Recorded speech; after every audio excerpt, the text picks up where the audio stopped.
Hello everyone, welcome to ज्ञान IQ। आप सभी का बहुत बहुत स्वागत है ज्ञान IQ पर। आज से हम एक सीडीपी की फ्रेश सीरीज स्टार्ट कर रहे हैं और आज है इसकी क्लास 1, यानी कि इसमें हम बेसिकली MCQ सीरीज है। ये एक तरह की 10 क्वेश्चन मैं आपको डेली कराऊंगी, क्योंकि आई थिंक रेगुलर जो क्लासेस होती हैं, जो आपकी थ्योरी क्लासेस होती हैं, वो बच्चे ज़्यादा देखते नहीं हैं, बोर भी हो जाते हैं। आई होप सो ऐसा ही कुछ हो, मे बी। ठीक है, आपके टॉपिक की क्लास हम तब लेंगे जब आपके KVS की या फिर किसी और चीज के नोटिफिकेशन आ जाएंगे। तब तक ही MCQ सीरीज चलती रहेगी। हफ्ते में 1-2 दिन, आई थिंक 2 दिन मैं इसको दे दूंगी आपको, मतलब 2 सेट में करा दूंगी आपको क्वेश्चंस के। इसके अलावा आपकी जो EVS है वो चलती रहेगी। इसके अलावा कुछ जीके की क्लासेस में लेने वाली हूँ, जीके प्लस EVS, मतलब बेसिकली रहेगा। और कुछ बच्चे मुझे कह रहे हैं कि मैं साइंस की क्लासेस लूँ। ठीक है, देखो प्रॉब्लम कुछ भी नहीं है मुझे, प्रॉब्लम सिर्फ टाइम की है।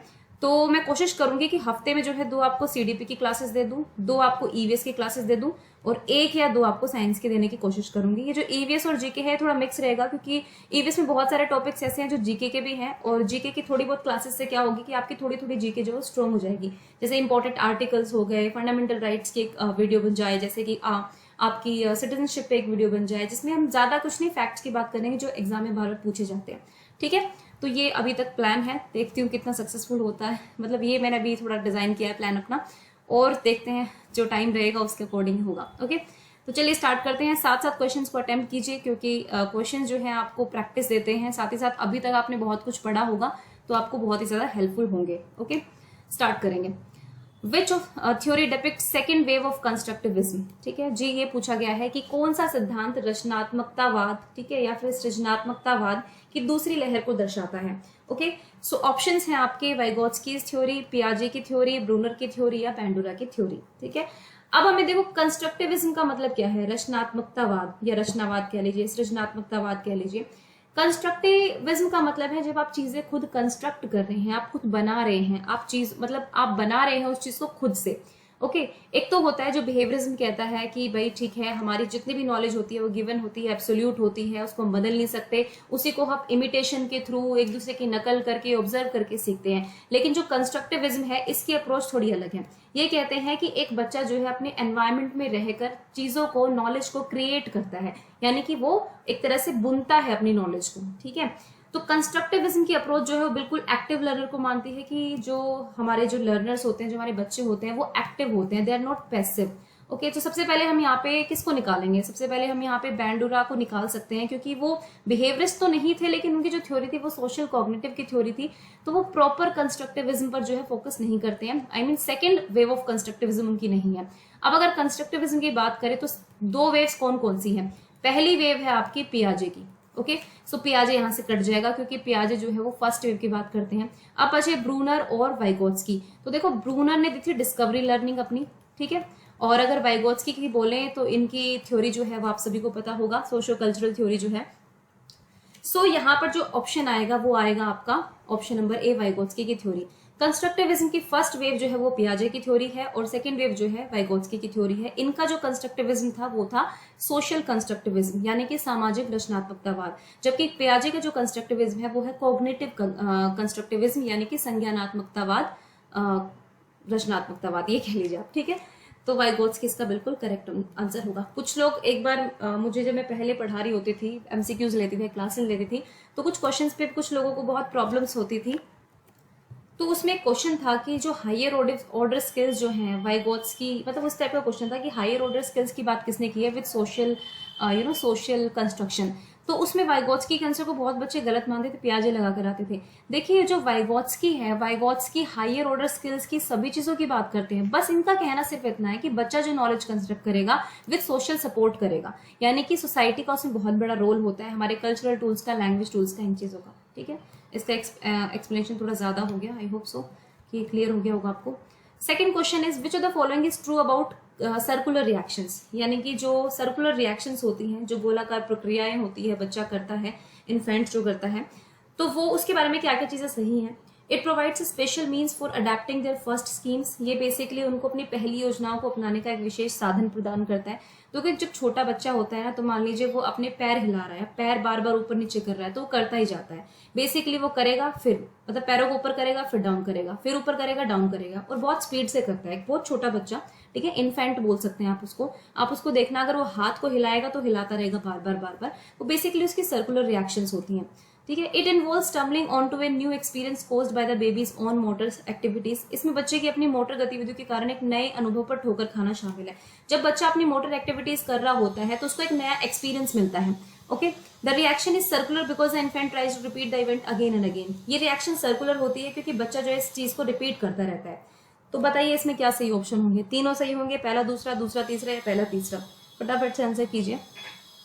देखिए जिसका जो करेक्ट ऑप्शन होगा वो होगा ऑप्शन नंबर ए। ठीक है, तीनों ही सही है। सर्कुलर रिएक्शंस में रिपीटेशन होता है इसलिए उनको सर्कुलर बोला जाता है। पहले आप यहाँ पर गए, फिर आपने रिपीट की, फिर आपने रिपीट की, फिर आपने रिपीट की, वो वाली बात। और जो छोटा बच्चा होता है, जो 1-1.5 साल का बच्चा होता है, वो आप देखोगे बहुत सारी सर्कुलर रिएक्शंस करता है। अगर किसी टॉय को उठा लेता है तो उसको जमीन पर पटक देता है, उसकी साउंड उसको बहुत अच्छी लगती है तो बार बार उस टॉय को उठाकर फिर पटकेगा। आप उसको चम्मच दे देंगे, उसको भी गिरा देगा, क्योंकि उसको मजा भी आ रहा है, प्लस उसको न्यू एक्सपीरियंस मिल रहा है, उसको एक साउंड मिल रही है। ठीक है, और वो बेसिकली अपनी स्कीम्स को जो है अडेप्ट करना सीख जाते हैं। ठीक है, ये भी चीज होगी। सो ऑप्शन नंबर ए यहाँ पर बिल्कुल करेक्ट होगा। नेक्स्ट है, a person while instinctively motivated does not seek dash when performing choose the correct code. तो एक व्यक्ति जब आंतरिक रूप से मोटिवेटेड होता है, ठीक है, तो वो किस चीज की तलाश नहीं करता, ये बताना है। ठीक है, नहीं करता है, तो यहाँ पे डज नॉट है, नहीं है, इसको ध्यान रखना है। Enjoyment, reward, challenge, avoidance of punishment. तो इनमें से कौन सी चीज जो है बच्चा एक्सपेक्ट नहीं करेगा अगर वो इंट्रिंसिकली मोटिवेटेड है, या कोई भी इंसान? तो बताइए ऑप्शन क्या होगा? पहला दूसरा, दूसरा तीसरा, दूसरा चौथा, या फिर तीसरा हो चौथा? देखो, एक हो गया एंजॉयमेंट, रिवॉर्ड, चैलेंज और अवॉइडेंस ऑफ पनिशमेंट। तो पनिशमेंट तो ऑब्वियसली आपका एक्सटर्नल एक चीज है, इसी तरह से रिवॉर्ड भी आपका एक्सटर्नल है। तो बचा कौन सा? पहला और तीसरा।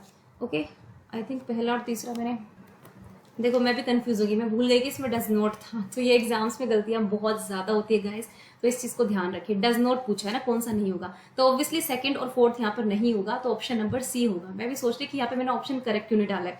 तो देखिए, इंजॉयमेंट और चैलेंज तो हो गई। अगर आप किसी नॉवल को पढ़ रहे हैं, आप स्टोरी बुक्स पढ़ रहे हैं, because you are intrinsically motivated, कोई आपको कह नहीं रहा कि नॉवल पढ़ो आप, लेकिन आपको मजा आ रहा है नॉवल पढ़ने में। आप पिक्चर देख रहे हैं, आपका एंजॉयमेंट हो रहा है, आप इंट्रिंसिकली मोटिवेटेड हैं। चैलेंज, जब किसी चीज का हम चैलेंज ले लेते हैं लाइफ में, नहीं मुझे तो ये करना ही है ना, मुझे केदारनाथ जाना ही जाना है, मुझे यहाँ पर जाना ही जाना है, तो वो एक चैलेंज के रूप में ले लेते हैं हम लोग, तो वो भी इंट्रिंसिक है। आपको कोई इनाम नहीं देने वाला अगर आप माउंट एवरेस्ट को फतेह कर लेंगे, तो ऐसा नहीं है कि आपको, लेकिन आपका मन है, आप जाना चाहते हैं। तो इंजॉयमेंट और चैलेंज जो है वो इंट्रिंसिकली मोटिवेटेड लोगों के लिए होंगे, जबकि रिवॉर्ड और अवॉइडेंस ऑफ पनिशमेंट जो है ये एक्सटर्नल फैक्टर्स हैं। तो question number 2 and 4 are correct. उसके बाद चलते हैं नेक्स्ट पर। For children in the age group of 2 to 8 years the pattern of development include motor, social, emotional, cognitive and what. तो 2 से 8 साल के जो बच्चे होते हैं उनके लिए विकास के पैटर्न में कौन कौन से शामिल होते हैं? मोटर डेवलपमेंट होती है, सोशल डेवलपमेंट होती है, इमोशनल डेवलपमेंट होती है, कॉग्निटिव स्किल्स भी इंप्रूव होती हैं, और इनमें से क्या होगा? Adaptability skills, communication skills, language और राइटिंग स्किल्स। बताइए चलिए फटाफट से आंसर इसका क्या होगा?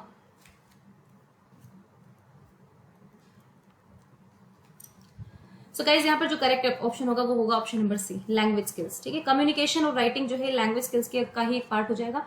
अडेप्टेबिलिटी जो होती है वो कॉग्निटिव का पार्ट है, यानी कि अनुकूलन, अकोमोडेशन, एसिमिलेशन, ये सब आपका कॉग्निटिव का पार्ट है। तो यहाँ पर ऑप्शन नंबर सी जो है वो बिल्कुल करेक्ट होगा। ज्यादा एक्सप्लेनेशन की आई होप जरूरत नहीं है इस क्वेश्चन में। नेक्स्ट है, which of the following is an important activity to enable children to learn. इनमें से कौन सी जो है एक इंपॉर्टेंट एक्टिविटी है बच्चों को सिखाने के लिए? इंस्ट्रक्शन है, रिवॉर्ड है, लेक्चर है या डायलॉग है? निर्देश देना, पुरस्कार देना, व्याख्यान करना या संवाद करवाना। तो बच्चों को बेसिकली आपको एक्टिवली इंगेज करना है इसमें। सो इसका जो करेक्ट ऑप्शन होगा वो होगा डायलॉग, यानी कि संवाद। जब 2 बच्चे डायलॉग्स में पढ़ते हैं तो वो अपने इमेजिनेशन का यूज करते हैं, है ना, प्रेजेंस ऑफ माइंड का यूज करते हैं, एक दूसरे की चीजों को काउंटर करते हैं, डायलॉग्स में करते हैं, संवाद करते हैं जब एक दूसरे के साथ, तो अपनी कॉग्निटिव स्किल्स का यूज करते हैं, बेसिकली नॉलेज को कंस्ट्रक्ट भी करते हैं, इमेजिनेशन करते हैं, इनोवेटिवनेस भी उनके अंदर आती है, तो ये सारी चीजें होंगी। तो बेसिकली आपका ऑप्शन नंबर डी यहाँ पर बिल्कुल करेक्ट होगा। नेक्स्ट है, which of the following is not a characteristic of early childhood. Early childhood यानी कि प्रारंभिक जो बचपन होता है, प्रारंभिक बाल्यावस्था कह सकते हैं आप, उसकी एक कैरेक्टरिस्टिक नहीं है। Gang age, imitative age, question age या फिर प्ले एज। तो बताइए क्या होगा? इज नॉट अ कैरेक्टरिस्टिक, ये पूछा है कि नहीं है कैरेक्टरिस्टिक। सो देखिए, इमिटेटिव एज तो डेफिनेटली होगी अर्ली चाइल्डहुड की। बेसिकली 2 से 5 साल का बच्चा आप मान सकते हैं, किसी किसी किताब में आपको 2 से 7 या 2 से 6 भी मिल सकता है ना। ये एक एवरेज सी थोड़ा सा एज ग्रुप होता है। तो इमिटेटिव एज यानी कि वो नकल करते हैं, मम्मी की नकल, पापा की नकल, फ्रेंड्स की नकल, बड़ों की नकल, जो भी वो देखते हैं उसकी इमिटेशन करते हैं क्योंकि ऑब्जर्वेशन करते हैं। क्वेश्चनिंग एज है, बहुत क्वेश्चन करते हैं, ऑफ कोर्स होगा। अब बात आती है गैंग एज की और प्ले एज की। तो यहाँ पर जो ये क्वेश्चन है तो इसमें आपका जो करेक्ट ऑप्शन होगा वो हुआ गैंग एज। गैंग मीन्स आपकी छोटी छोटी टोलियां बन जाती है, गैंग बन जाती है, गिरोह, सॉरी यहाँ पे गिरोह लिखा है बट इट्स लाइक टोलियां, है ना, छोटे छोटे बच्चों की टोलियां बन जाती है, पड़ोस में कुछ बच्चे खेल रहे हैं वही आपस में खेलते रहते हैं। तो ये गैंग एज जो होती है ये बेसिकली लेट चाइल्डहुड की कैरेक्टरिस्टिक होती है, अर्ली चाइल्डहुड की नहीं होती है। प्ले एज मतलब कि आप खेलना स्टार्ट कर देते हैं, चाहे आपके सोशो ड्रामेटिक प्ले हो या फिर आपके सोशल प्ले हो, इंडिविजुअल प्ले हो, प्ले तो बच्चे करना स्टार्ट कर देते हैं अर्ली चाइल्डहुड से। तो यहाँ पर जो ऑप्शन नंबर है वो बिल्कुल करेक्ट होगा क्योंकि वो एक कह सकते हैं कैरेक्टरिस्टिक है आपकी अर्ली लेटर चाइल्डहुड की। ठीक है, अर्ली चाइल्डहुड को वैसे टॉय एज भी बोलते हैं क्योंकि यहाँ पे टॉयज का बहुत ज्यादा यूज करते हैं बच्चे, जबकि लेटर चाइल्ड में फिजिकल एक्टिविटी ज्यादा करना पसंद करते हैं। नेक्स्ट है how should the concepts of health, disease and environmental determinants of health be included in the curriculum of health and physical education. कि जो इतने भी स्वास्थ्य है, रोग है, स्वास्थ्य और पर्यावरणीय निर्धारकों की अवधारणाओं को स्वास्थ्य और शारीरिक शिक्षा के पाठ्यक्रम में कैसे शामिल किया जाना चाहिए। बेसिकली आपको फिजिकल और हेल्थ एजुकेशन के करिकुलम में आप इसको कैसे इंक्लूड कर सकते हैं। Experiential learning from primary classes की प्राथमिक कक्षाओं से जो अनुभव प्राप्त करते हैं उसके आधार पर टेक्स्ट लेसन विषय को पढ़ाया जाए, सेकेंडरी लेवल पे ही रहना चाहिए या फिर सिर्फ फिजिकल एक्टिविटीज होनी चाहिए। तो देखो इस क्वेश्चन का आंसर जो है सोच समझ कर करना। टेक्स्ट लेसन तो डेफिनेटली नहीं होंगे क्योंकि विषय को सिर्फ पढ़ाए जाने से नहीं आता है, सेकेंडरी लेवल पर ही होगा ये भी नहीं है क्योंकि फिजिकल एजुकेशन जो है आपकी प्राइमरी पे भी जरूरी है, लेकिन किस तरह से, वो केवल फिजिकल एक्टिविटी से या फिर अनुभवात्मक शिक्षा के द्वारा, एक्सपीरियंशियल लर्निंग। सो बेसिकली यहाँ पे ज्यादा सटीक आंसर मुझे ए लग रहा है कि जो एक्सपीरियंशियल लर्निंग बच्चे प्राइमरी क्लासेस में वो करते हैं उनका यूज होना चाहिए जब आप curriculum health and physical education का करते हो, है ना। जो बच्चे प्राइमरी क्लासेस में जो फिजिकल एक्टिविटीज करके सीखते हैं वहां से जो एक्सपीरियंस ग्रैब करते हैं। बेसिकली यहाँ पे फिजिकल एक्टिविटीज ये ऑप्शन जो है, दोनों ऑप्शन थोड़े से कंफ्यूजिंग है लेकिन मेरे हिसाब से बेस्ट ऑप्शन जो है यहाँ पर ऑप्शन नंबर ए होना चाहिए क्योंकि यहाँ पे एक्सपीरियंसेस की बात कर ली, क्योंकि यहाँ पे डिजीज है, एनवायरमेंटल डिटर्मिनेंट्स है, हेल्थ है, तो सिर्फ फिजिकल से आप एनवायरमेंट और ये सारी चीजें नहीं सीख सकते, एक्सपीरियंशियल लर्निंग भी बहुत इंपॉर्टेंट है। तो ऑप्शन नंबर ए यहाँ पर बिल्कुल करेक्ट होगा। Next, the term inclusive education refers to the education. Inclusive यानी कि समावेशी शिक्षा जो है वो किसको संदर्भित करता है। Children belong to the schedule caste and schedule tribes, education of children with disabilities along with normal ones, education in multigrade settings और education of children for minority. यानी कि SC/ST वाले बच्चे को बिलोंग करती है ये टर्म, या फिर ऐसे बच्चे जो डिसेबल हैं और उनके साथ जो सामान्य बच्चों के साथ उनकी शिक्षा, या फिर मल्टीग्रेड सेटिंग्स में। मल्टीग्रेड्स में मतलब एक साथ बहुत सारे ग्रेड के बच्चे पढ़ रहे हैं, तीसरी पांचवी दूसरी का सबके बच्चे एक ही क्लास में पढ़ रहे हैं। माइनॉरिटी ग्रुप्स के लिए I think it's an easy question. Option number B जो है वो बिल्कुल करेक्ट होगा।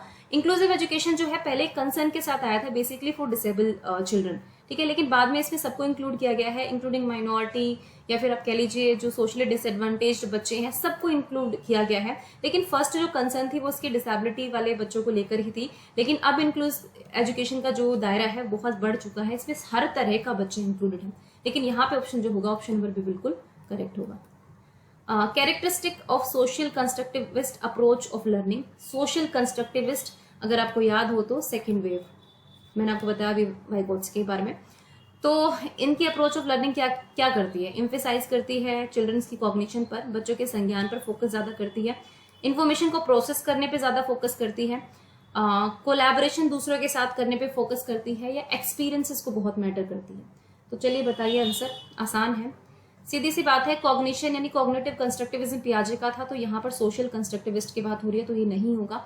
इंफॉर्मेशन प्रोसेसिंग थ्योरी की भी बात यहाँ पर नहीं हो रही है। अब बचा कोलैबोरेशन और एक्सपीरियंसेस फॉर लर्निंग, तो ज्यादा यहाँ पर ऑप्शन नंबर सी जो है वो बिल्कुल करेक्ट होगा क्योंकि सोशल कंस्ट्रक्टिविस्ट जो है कोलैबोरेशन की बात करते हैं।